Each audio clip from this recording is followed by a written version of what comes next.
ನಮಸ್ಕಾರ ಕರ್ನಾಟಕ. ಇವತ್ತಿನ ಈ ಸಂಚಿಕೆಯಲ್ಲಿ ಹದಗೆಟ್ಟ ಹಾಸ್ಟೆಲ್ಗಳು ಅಂತಕ್ಕಂಥ ಶೀರ್ಷಿಕೆಯಲ್ಲಿ ಸುದ್ದಿ ಮಾಡ್ತಾ ಇದ್ದೀನಿ. ಏನು ಹದಗೆಟ್ಟ ಹಾಸ್ಟೆಲ್ಗಳು? ಈ ಹಿಂದೆ ಹಾಸ್ಟೆಲ್ಗಳು ಇದ್ದು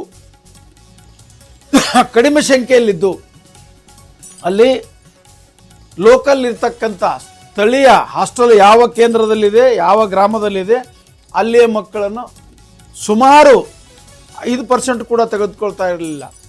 ಎಲ್ಲ ಮೆರಿಟ್ ಮೇಲೆ ಸಿಲೆಕ್ಷನ್ ಆಗ್ತಾ ಇದೆ. ಈಗೂ ಕೂಡ ಮೆರಿಟ್ ಮೇಲೆ ಸಿಲೆಕ್ಷನ್ನೇ ಅಂತ ಮಾಡ್ತಾರೆ.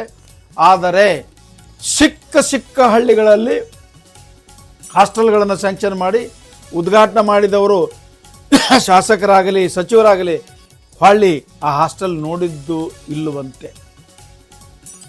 ಹೇಗಾಗಿದೆ ಅಂದರೆ, ಈಗ ಹಾಸ್ಟೆಲ್ ಸ್ಯಾಂಕ್ಷನ್ ಆಯಿತು, ಅಲ್ಲಿ ಮಕ್ಕಳು ಬರೋದಿಲ್ಲ, ಬೇರೆ ಊರಿಂದ ಲೋಕಲ್ ಮಕ್ಕಳನ್ನು ತೆಗೆದುಕೊಳ್ತಾರೆ.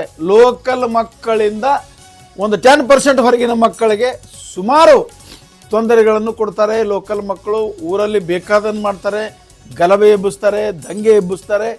ಓದುವುದಂತೂ ಭಾಳ ಕಡಿಮೆ. ನೀವು ಹಾಸ್ಟೆಲ್ ಮಕ್ಕಳ ರಿಸಲ್ಟ್ ತೆಗೆದು ನೋಡಿ. ಹಾಗಾಗಬಾರ್ದು. ಸರ್ಕಾರದ ಹಣ ಒಳ್ಳೆಯದಕ್ಕಾಗಿ ಉಪಯೋಗವಾಗಬೇಕು. ಅಲ್ಲಿ ಹಾಸ್ಟೆಲ್ಗಳಲ್ಲಿ ದಂಗೆಕೋರರು ಕಿತಾಪತಿ ಮಾಡುವವರೇ ಜಾಸ್ತಿ ಆಗಿರುವಾಗ ನೀವು ಕೊಡ್ತಕ್ಕಂಥ ಸೌಕರ್ಯ ಸರ್ಕಾರದ ದುಡ್ಡು ಪೋಲಾಗಿ ಹೋಗ್ತಾ ಇದೆ ಎಂದರೂ ಕೂಡ ತಪ್ಪಾಗಲಾರದು. ಯಾರಾದರೂ ಹೋಗಿ ನೋಡಿದ್ದೀರಾ ಹಾಸ್ಟೆಲಲ್ಲಿ ಮಕ್ಕಳು ಏನು ಓದ್ತಾ ಇದ್ದಾರೆ, ಏನು ಬರಿತಾ ಇದ್ದಾರೆ ನೋಡಿದ್ದೀರಾ?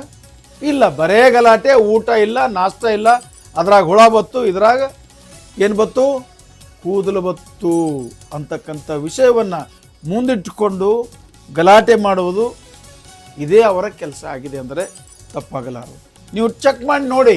ಈ ಗ್ರಾಮೀಣ ಪ್ರದೇಶದಲ್ಲಿ ಎಲ್ಲ ಮಕ್ಕಳು ಬಹುತೇಕ 80% ಮಕ್ಕಳಾದರೂ ಅದೇ ಊರು, ಅದೇ ಗ್ರಾಮದ ಸ್ವಗ್ರಾಮದವರೇ ಆಗಿರ್ತಾರಂತೆ ಕೇಳ್ಪಟ್ಟಿದ್ದೇನೆ.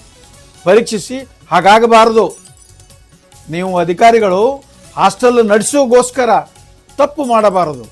ಈಗ ಏನು ಕಾಲ ಮಿಂಚಿಲ್ಲ, ಈಗಲಾದರೂ ಕೂಡ ಎಚ್ಚೆತ್ತು ಯಾವ ವಿದ್ಯಾರ್ಥಿಗಳು ಯಾವ ಊರವರು ಆ ಸ್ಥಳೀಯರನ್ನು ತೆಗೆದು ಇನ್ನೊಂದು ಗ್ರಾಮದ ಹಾಸ್ಟೆಲ್ಗೆ ಹಾಕಿ, ಅಲ್ಲಿಯ ಸ್ಥಳೀಯರನ್ನು ತೆಗೆದು ಈ ಗ್ರಾಮದ ಹಾಸ್ಟೆಲ್ಗೆ ಹಾಕಿದರೆ ಬಹಳ ಒಳ್ಳೆಯದಾಗ್ತದೆ.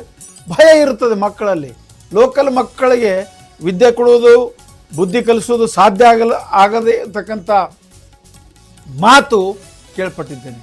ಹಾಗಾಗಿ ಹಾಸ್ಟೆಲ್ಗಳ ಮಂಜೂರಾತಿ ಮಾಡುವಾಗ ವಿಚಾರ ಮಾಡಬೇಕು. ಮಂಜೂರಾತಿ ಮಾಡುವ ಪ್ರಾಧಿಕಾರ ಇಲ್ಲಿ ಹಾಸ್ಟೆಲ್ ಬೇಕೇ, ಎಷ್ಟು ಮಕ್ಕಳು ಹೊರಗಿಂದ ಬರಬಹುದು ಅದನ್ನು ಸರ್ವೆ ಮಾಡಿ ಮಾಡಬೇಕು. ಸುಮ್ಮನೆ ಹಾಸ್ಟೆಲ್ ಸ್ಯಾಂಕ್ಷನ್ ಮಾಡೋದು, ಬಿಲ್ಡಿಂಗ್ ಕಟ್ಟೋದು ಇದೆಲ್ಲ ಯಾತಕ್ರಿ?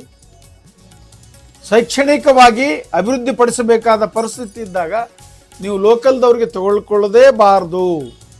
ಹೊರಗಿನ ಮಕ್ಕಳು ಬಂದರೆ ಓದ್ತಾರೆ, ಅಲ್ಲಿ ಸ್ಥಳೀಯ ಮಕ್ಕಳು ಬಹುಶಃ ಓದುವುದಿಲ್ಲ ಅಂತ ಮಾತು ಕೂಡ ಕೇಳ್ಪಟ್ಟಿದ್ದಾನೆ. ಹಾಗಾಗಿ ಇಲ್ಲಿ ರಾಜ್ಯದಲ್ಲಿ ಇರ್ತಕ್ಕಂಥ ಏನು ಹಿಂದುಳಿದ ವರ್ಗಗಳು, ಸಮಾಜ ಕಲ್ಯಾಣ ಇಲಾಖೆ, ಮೈನಾರಿಟಿ ಸಂಬಂಧಪಟ್ಟ ಸಚಿವರು ಮತ್ತು ಈ ಇಲಾಖೆಗಳ ಕಾರ್ಯದರ್ಶಿಗಳು ಒಂದು ಸುತ್ತೋಲೆಯನ್ನು ಹೊರಡಿಸಿ ಪರೀಕ್ಷಿಸಿ ನೋಡಿ. ಈಗ ಒಂದು ಉದಾಹರಣೆಗೆ ಒಂದು ಯಾವುದೋ ಹಳ್ಳಿಯ ಒಂದು ಹಾಸ್ಟೆಲಲ್ಲಿ ಎಲ್ಲಿಯ ಮಕ್ಕಳು ಬಂದಿದ್ದಾರೆ ಅವ್ರ ಸರ್ಟಿಫಿಕೇಟನ್ನು ವೆರಿಫಿಕೇಷನ್ ಮಾಡಿಸಿ. ಆಗ ಗೊತ್ತಾಗುತ್ತದೆ ನಿಮ್ಮ ಹಾಸ್ಟೆಲ್ಗಳ ಪರಿಸ್ಥಿತಿ ಏನು. ಈಗಾಗಲೇ ಅಫ್ಜಲ್ಪುರ್ ತಾಲೂಕಿನ ಉಡ್ಚಾಣ ಗ್ರಾಮದಲ್ಲಿ ಕಾಲೇಜ್ ಹಾಸ್ಟೆಲ್ ಸ್ಯಾಂಕ್ಷನ್ ಮಾಡಿ ಸ್ವಂತ ಕಟ್ಟಡ ಕಟ್ಟಿದ್ದಾರೆ. ಅಲ್ಲಿ ಮಕ್ಕಳಿಲ್ಲದಕ್ಕೆ ಅದನ್ನು ಕ್ಲೋಸ್ ಮಾಡಿದ್ದಾರೆ. ಕಟ್ಟಿಸಿದವ್ರದ್ದು ಲಾಸ್ ಇಲ್ಲ, ಕ್ಲೋಸ್ ಮಾಡಿದವ್ರದ್ದು ಲಾಸ್ ಇಲ್ಲ. ಏನು ಟ್ಯಾಕ್ಸ್ ಕಟ್ತಾರಲ್ಲ ಜನ, ಅವರ ಹಣವನ್ನು ಸುಮ್ಮನೆ ಎಲ್ಲೇ ಒಂದು ಬಿಲ್ಡಿಂಗ್ ಮಾಡಿ ನಿಲ್ಲಿಸ್ತಿರಲ್ಲ, ನಾಚಿಕೆ ಆಗಬೇಕು ಸರ್ಕಾರಕ್ಕೆ. ಬಹಳ ವಿಚಾರ ಮಾಡಿ, ಈ ಬಗ್ಗೆ ಪರಿಶೀಲನೆ ಮಾಡಿ ಸೂಕ್ತ ಕ್ರಮ ತೆಗೆದುಕೊಂಡು ಕಡ್ಡಾಯವಾಗಿ ಹೊರಗಿನ ಮಕ್ಕಳೇ ಹಾಸ್ಟೆಲ್ಗೆ ಬರ್ತಕ್ಕಂಥ ಒಂದು ಕಾನೂನನ್ನು ಮಾಡಬೇಕಾಗಿ ವಿನಂತಿಸ್ತಾ ಈ ಸಂಚಿಕೆಗೆ ವಿರಾಮ ಕೊಡುತ್ತೇನೆ. ನಮಸ್ಕಾರ.